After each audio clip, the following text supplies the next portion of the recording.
Olá, torcedor pernambucano, torcedor do esporte, campeão pernambucano de 2025, sejam muito bem-vindos.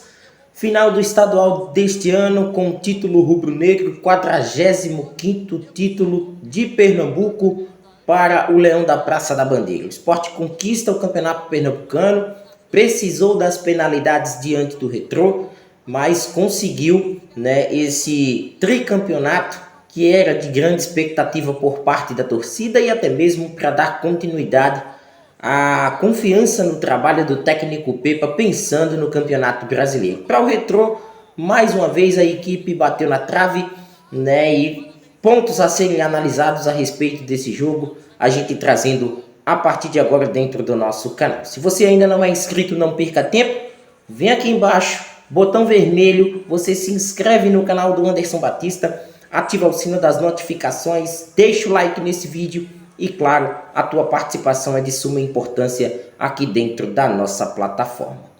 Pois bem, de um jogo onde nitidamente o torcedor pernambucano que esteve até este horário acompanhando a partida, deu para perceber que o esporte começou um ritmo muito forte, assim como foi na primeira partida na Arena de Pernambuco. Ritmo forte, avassalador, para cima, tendo a posse da bola, poucos passes para chegar até o ataque. Abre o placar, mas acaba caindo de rendimento diante do seu adversário. É aquela história, o esporte em muitos momentos dentro do campeonato pernambucano oscilou e também oscilou dentro dos próprios 180 minutos decisivos que valeram o título. E aí fica aquela impressão de que o esporte pode decidir o campeonato, ou um jogo, ou um duelo a qualquer momento. Que a superioridade técnica do esporte ela pode prevalecer em cima de um adversário a todo custo. E a gente sabe que futebol não é decidido dessa maneira.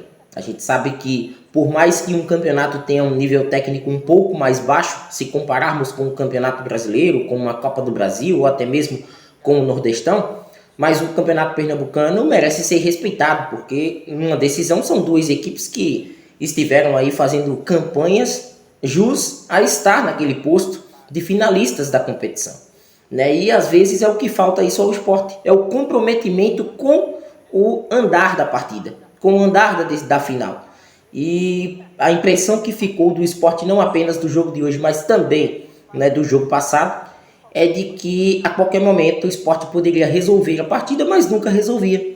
Batia na trave, ou até mesmo o esporte caía de rendimento, sempre abrindo o marcador, mas não sustentando essa vantagem, muito se deitando naquilo que poderia acontecer, mas que não era colocado em prática. Pelo lado do Retrô, muita vitalidade, muita correria, não foi um primeiro tempo brilhante do Retrô, mas começa o segundo tempo em cima, buscando esse placar, até o próprio Franklin Mascote empatando a partida ali na reta final do primeiro tempo. Já no segundo tempo, a equipe do Retrô, num golaço de falta do Fernandinho, faz com que a equipe da Fênix empate o confronto, fique 4-4 e fique a um gol de chegar a esse título inédito ainda no tempo regulamentar. A expulsão de Sérgio Oliveira, ela para mim foi crucial para o andamento do jogo. O esporte ele toma uma outra postura, uma postura mais retraída, toma o gol inclusive do Retrô, o segundo gol após a expulsão do volante português, e perceptível que o esporte sente demais jogar com um jogador a menos. O Retrô vem para cima, mas foi um Retrô avançado de maneira desorganizada. O Retrô, para mim, poderia ter matado o jogo no tempo regulamentar. Tinha totais condições. Faltou um pouco de equilíbrio emocional, porque técnica a gente sabe que a equipe do Willis tem, são jogadores qualificados, são jogadores que poderiam ter durante todo esse tempo com a superioridade numérica ter prevalecido em cima do esporte. Não foi o que aconteceu. A gente viu um Retrô que atordoado se lançava a todo custo à frente, na maioria das vezes se lançando ao ataque em bolas alçadas à área, o que facilitava até a defesa do esporte para neutralizar esse tipo de investida. Se não nas bolas alçadas, até mesmo nos cruzamentos à grande área. E o jogo foi se arrastando, mesmo com os 9 minutos de acréscimos, até as penalidades. E aí chega um momento crucial do jogo, um momento definitivo, para sabermos quem é o campeão. E mesmo com todos os defeitos que o Sport apresentou na sua lista de cobranças, o Retrô ainda conseguiu ser mais defeituoso. Acredito que se você abrir qualquer página, seja de WhatsApp, de Instagram, de qualquer rede social que você for conferir agora, né, os comentários desta partida, você vai ver o quanto faltou de personalidade para os chamados medalhões do Retrô na hora da decisão. Com todo respeito aos atletas, né, a gente sabe que é um elenco também qualificado ao seu modo, né, e à sua necessidade em se tratando de uma disputa de Série C, assim como o Sport também tem um elenco qualificado buscando, né, se manter pelo menos nesta primeira edição na Série A do Brasileiro. Mas não dá, minha gente, para você ir para uma disputa de pênaltis com o Lucas Grafite e com o filho do Laércio Guerra, o Diego Guerra, para bater uma última cobrança. E assim, muitos até me mencionaram, Anderson, mas o Fernandinho seria a quinta cobrança do Retrô. Mas todo jogador que é o líder do elenco, que é o capitão, que é a referência técnica da equipe, ele chama a responsabilidade no momento como aquele. Ele não poderia ter deixado para um jogador mais jovem, né, com 18 anos de idade, ter a cobrança definitiva de um lance que poderia finalizar o campeonato para a equipe da Fênix. Por mais que, né, a gente saiba que o Diego é o dono do Retrô, um dos donos, até porque o Laércio, pai do Diego, né, é o mandatário do Retrô, é o dono do Retrô, é o manda-chuva da equipe, mas é um cara que ainda está em formação. E o Fernandinho poderia, naquele momento, sabendo que poderia ser o último ato do campeonato, colocar a bola debaixo do braço, chamar a responsabilidade e bater a penalidade. Assim como tantos outros do elenco, não ter deixado o Lucas Grafite bater aquele pênalti. Não foi um dos mais cobrados, um dos mais exigidos do campeonato da Fênix, que apresentou até uma certa regularidade em alguns momentos, embora também tenha oscilado dentro do certame. Então, para mim, faltou esse ponto a mais da equipe do Retrô nas penalidades. Poderia ter chamado a responsabilidade dos jogadores mais experientes e com mais minutagem do que propriamente aqueles que mal entraram durante a competição e são jogadores também jovens, né, que não passam costumeiramente por momentos de decisão. No caso do Sport, muito firme as cobranças, embora o Fabian Volpi tenha acertado aí a maioria dos lados das cobranças.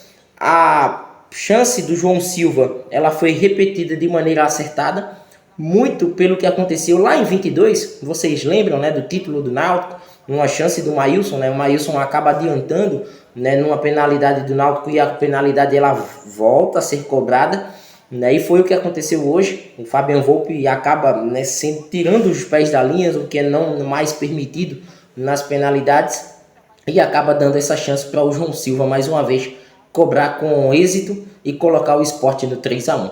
E o que me pareceu também, e que foi até eu estava há pouco confabulando com um torcedor do Sport, é que o pênalti do Carlos Alberto, até pelo que ele pouco produz com a camisa do Sport, se pareceu muito com o pênalti do Pablo Diego um ano atrás, no jogo contra a equipe do Santa Cruz nas semifinais.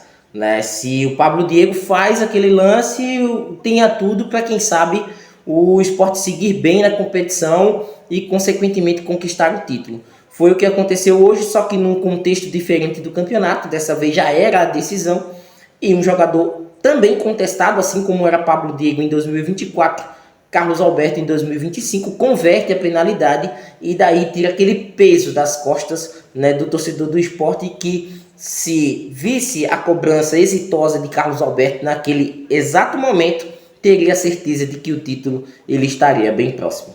Então foi um jogo onde o Sport suportou uma pressão do Retrô desorganizada no fim. Nas penalidades, venceu a equipe que soube inserir de maneira correta os atletas a baterem as penalidades, pelo menos na minha visão.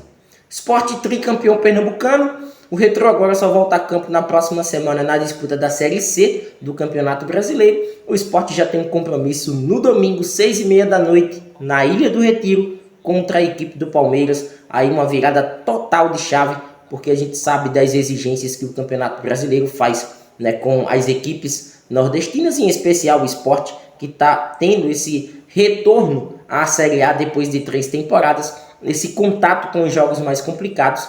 E o de domingo vai ser uma missão árdua, difícil, dura, contra uma equipe que nos últimos anos vem aí se configurando como uma das equipes candidatas ao título e tem conquistado aí rotineiramente competições tanto a nível nacional como também a nível internacional. Comenta à vontade sobre esse título do Sport. Foi por pouco que o Retrô não levou o título inédito do Campeonato Pernambucano, mas o Sport conquistou o tricampeonato estadual em 2025. Forte abraço a todos, a gente volta a qualquer momento com mais novidades aqui na nossa plataforma. Até mais!